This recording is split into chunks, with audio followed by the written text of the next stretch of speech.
Hey LakePont Jr Highs, good morning and welcome to our family interactive experience. My name is Pastor Ethan and today is going to be a great day. Does anyone actually know what day it is today? Yes, it's Sunday. Yes, it's Sunday, May 10th, but there's something special about today, something extra special. It's Mother's Day. So make sure you at least give your mom a big hug today. I know some of you might think you're too old to hug your mom or you're too mature, but just do it anyway. I mean, giving your mom a hug at least once a year is definitely something you can do to show that you love and appreciate her. And since it's Mother's Day, and since we all love comics and memes, check these out.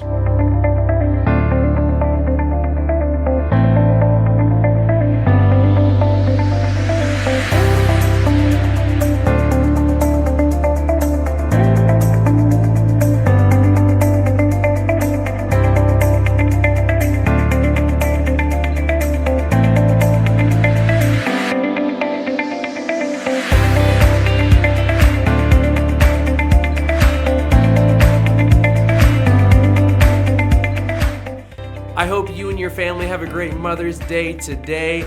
Know here at LakePont, we love and appreciate all of our parents.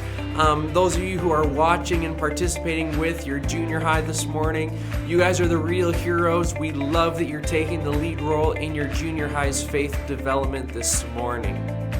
This past Sunday, we had a challenge that involved a freestanding toilet paper tower. But not just an ordinary toilet paper tower. With this tower, you had to build it on your head or on a family member's head. And so I want to give a huge shout out to the Savard family.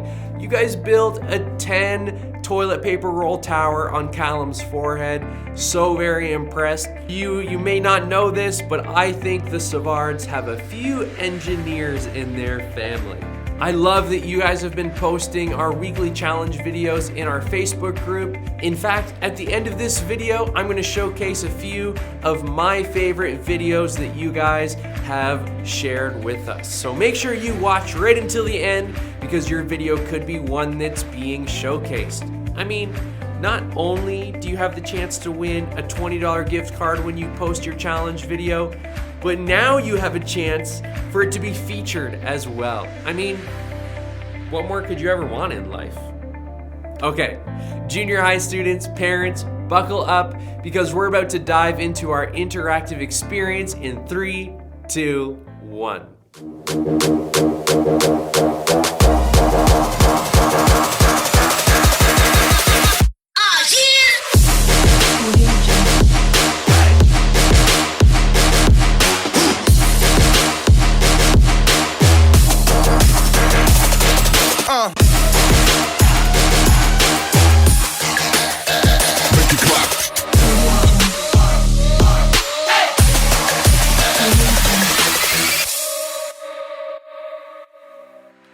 We are in our last week of a series called In My Opinion, and as we dive in, I want to share briefly about this idea that there's more to others than just our opinion of them. I mean, we all have opinions about other people, especially people that are different than us. And often what we think to be true of them becomes our view of who they are. I mean, you've probably made assumptions about friends, family members, random people that you see walking down the street. And when it comes to people we don't really know or understand, we tend to let our own opinion and judgments affect how we view them. And the problem with that is it means we aren't seeing the whole story or the whole person. We're letting our opinion determine who they are. So I'm super excited for this last week of our series. It's one that we are all going to be able to relate to. Okay, it's competition time. Every week we have a friendly competition, and this week's challenge will test your balancing skills. All you need is a broom. It doesn't matter what size, what shape, or what brand of broom, it just needs to be a broom. What you're going to do is flip your broom upside down and balance it on your hand. So you'll put the handle of the broom in the palm of your hand. You gotta make sure your hand is flat, because when you cup your hand or when you bring your fingers up like this, that means you're cheating. So flat hand, palm facing up with the end of your broom handle in your palm. Let me show you an example. You just go like this. It's really easy, like super easy. I mean, I think I could do this all day long. Seriously. I thought it might be difficult to do, but it's like crazy easy. I mean, I must have like the greatest balancing skills in the entire world. All jokes aside, I can't wait to see how long you can balance a broom on your hand. Make sure you capture it on video, post it to our junior high Facebook group, and the longest broom balancer will win a $20 gift card. Okay, my friends, in a moment you'll watch a video that will walk through this idea that there's more to others than just our opinion of them. After we watch the teaching video, we're gonna turn this over to the parents in the room. They're gonna ask a series of discussion questions that will pop up on the screen. Feel free to press pause and take as much time as you need to walk through each of those questions. So focus your attention, friends, to the last week of our In My Opinion series.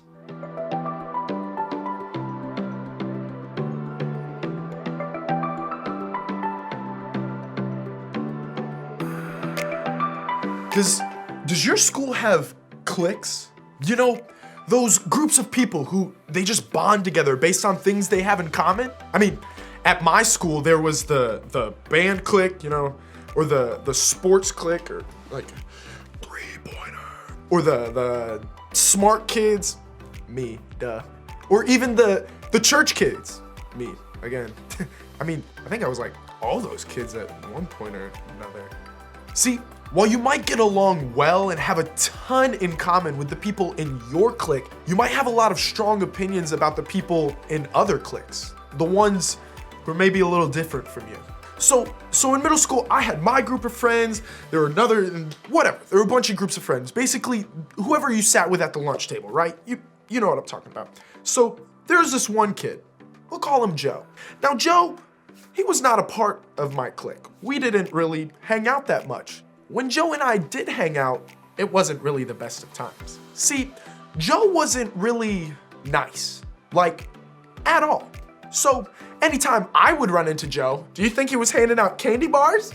No. Joe was actually kind of a bully.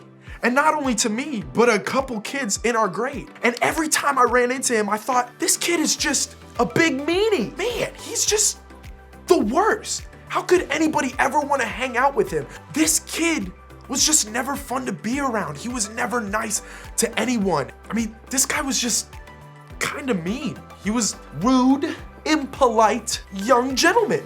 Here's the truth. We all have those kinds of opinions about other people, right? I mean, oftentimes it's easy for us to form opinions or assume we know things to be true about people who are different than us. I mean, sure, we don't know them all that well, but we definitely think we do. And what we think to be true of them becomes our opinion of who they actually are. Think for just a minute about the cliques in and around your school. You probably have assumptions or opinions about each and every one of them. Maybe you've thought things like, the rich kids are, all the people on the sports teams are, the smart kids are, those cheerleaders are, the band kids are. And I bet right now you're filling in each of these blanks with what you think you know about each one of these groups of people. I mean, we all do it. Even here at church. I bet you found yourself looking around and noticing cliques or groups of people and have thoughts like, the kids who always come to church, or those students from school, they're always, or those kids in the younger grades, they are always. Again, we form opinions about these people based on our assumptions.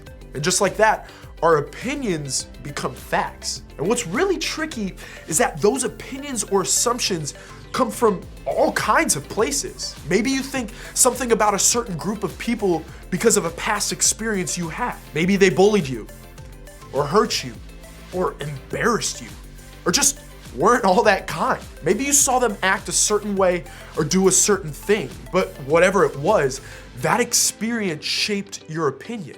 Or maybe for you, it really is just an assumption. You don't actually know the things you believe or think about that person or group of people are true. You just think it might be true. And for you, that assumption is enough to change your opinion. Or maybe for you, it's an opinion based in jealousy or insecurity. Yep, me? Jealous? Insecure? Ha! Never! A lot of the time, actually. Those other people have something you want or wish you had. And because you don't, you have negative feelings or opinions about them. Whatever the reason, when it comes to people who are different than us, people we don't really understand, we let our judgments and opinions affect how we view them. That's a problem for a lot of reasons.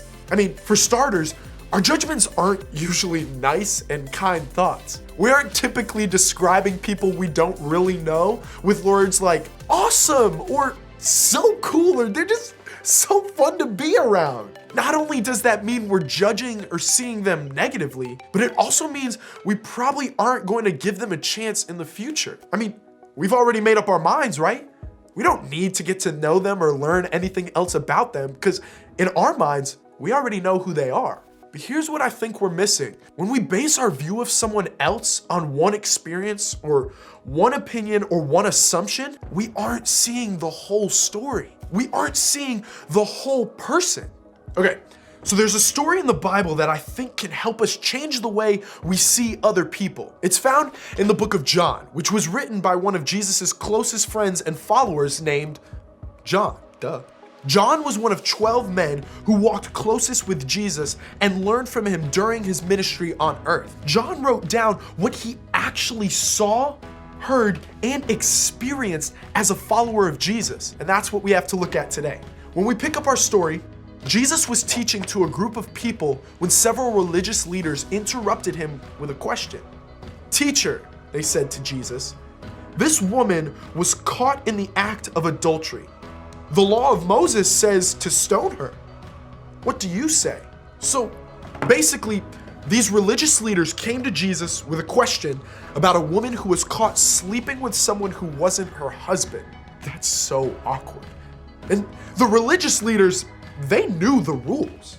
They understood what the law said. Back then, when somebody committed adultery, they'd be stoned. And that basically means people would literally throw stones at them until they died. What? These religious leaders thought they knew exactly what Jesus was going to say about this woman. They were so sure that they interrupted his teaching just to get the answer. And they knew the answer was not only going to prove they were right about who this woman was, but also show how much better they were than she was. Now, can we all admit that we, just like the religious leaders, have a tendency to think better of ourselves than we do about others? We tend to see what other people do or who they are much differently than the way we see ourselves. And because of that, we've put space between us and them. We let our opinions and judgments define who they are, and we slowly move ourselves away from them. That's exactly what these religious leaders were doing with this woman. That's probably what they thought Jesus would do too. Instead, Jesus did something I don't think anybody expected. The religious leaders kept demanding an answer. So he stood up again and said, "All right, but let the one who has never sinned throw the first stone." Then he stooped down again and wrote in the dust. My man had no time for these guys, not enough time. He sat and wrote in the dust. See, Jesus challenged these religious leaders to look inward at themselves and their own sin instead of just judging others. Jesus told them that the one who hadn't sinned who had never messed up or ever made a mistake or ever done anything wrong, was the only one who had the right to throw a stone at this woman. And as you can imagine, no one there besides Jesus fell into that category. While they were standing there, the religious leaders felt convicted and their argument shut down completely. Instead of throwing stones like they planned, John wrote, after they heard what Jesus said, they slipped away one by one by one. And soon, it was only Jesus left standing with this woman. Here's what happened next. Then Jesus stood up again and said to the woman, "Where are your accusers? Didn't even one of them condemn you?" "No, Lord," she said. And Jesus said, "Neither do I. Go and sin no more." While the religious leaders had judged this woman on only one thing they knew about her, Jesus saw something else.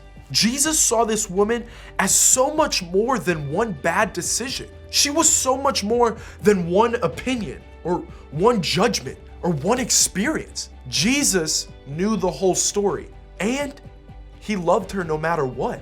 Nobody in this story was really who everyone else thought they'd be. Everyone judged this woman as bad, but Jesus showed that she was worthy of forgiveness and a future. Everyone judged these religious leaders as good, but Jesus showed that they were no better than the woman they came to stone. The truth is, we are all made in the image of God, and that alone makes us worthy of his love and forgiveness. That's the way Jesus saw other people, and he calls us to see them in the same way. Jesus wants us to remember that there's more to other people than just our opinions of them.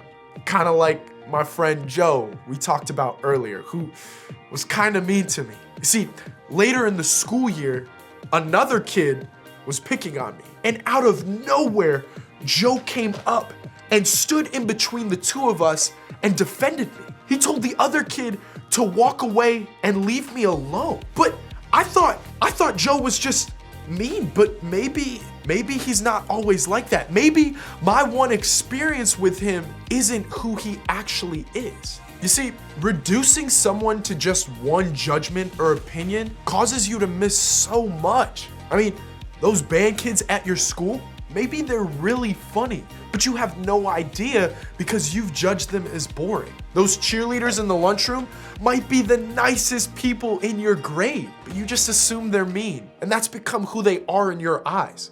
Those kids in your small group who come to church all the time, maybe they're struggling with the same things you are, but you'll never know because they're perfect in your opinion.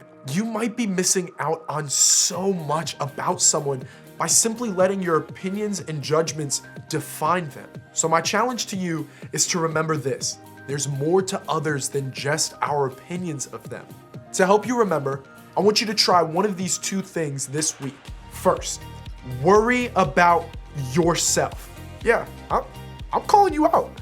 When you find yourself about to form an opinion or make a judgment about someone else, worry about yourself instead. Just as Jesus reminded those religious leaders, we've all got our own mistakes and missteps to worry about. So instead of focusing on someone else's behavior or interests or choices that you don't understand, focus on what you're doing and how you can better live out the life God has for you. Or maybe remove the judgment. Think about who in your world that you've judged or formed an opinion about without truly getting to know them.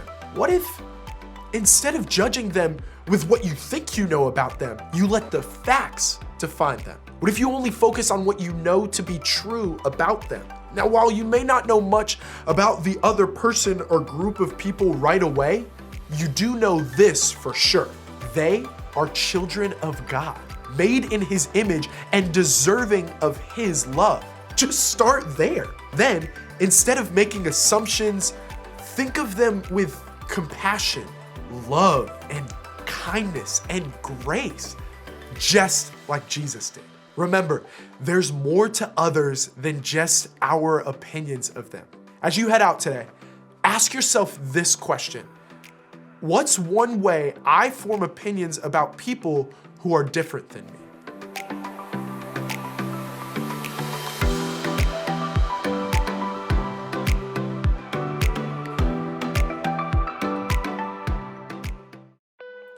I love that line. There's more to others than just our opinion of them. It's such a powerful reminder. So what's one way we form opinion about people who are different than us? Let's talk about that. Parents, this is where we turn things to you. You're about to see some questions on your screen. Take the time you need to facilitate meaningful conversation with your junior high student with each question. So complete the discussion questions, then come back to this video for some closing remarks.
I hope you had some meaningful conversation together through the discussion questions.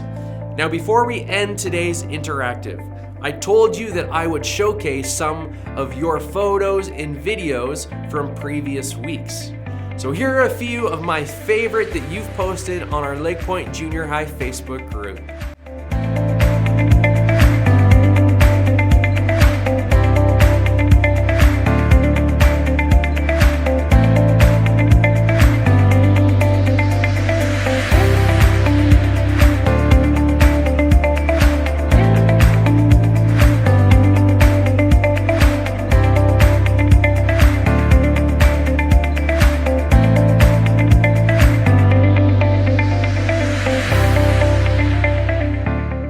Remember to post your video of you balancing a broom on our junior high Facebook group for a chance to win a $20 gift card and to be showcased in our video next week. Just head to Facebook, search LakePont Jr High, and request to join the group. If you aren't on Facebook, you can email me your video to ethan@lakepoint.church. To close our time this morning, take the next 2 minutes to pray together as a family, and then head to the LakePoint app to access our weekly devotionals that go along with our series. You'll find them in the Family Resources section. Have a wonderful week, friends. We'll see you next week.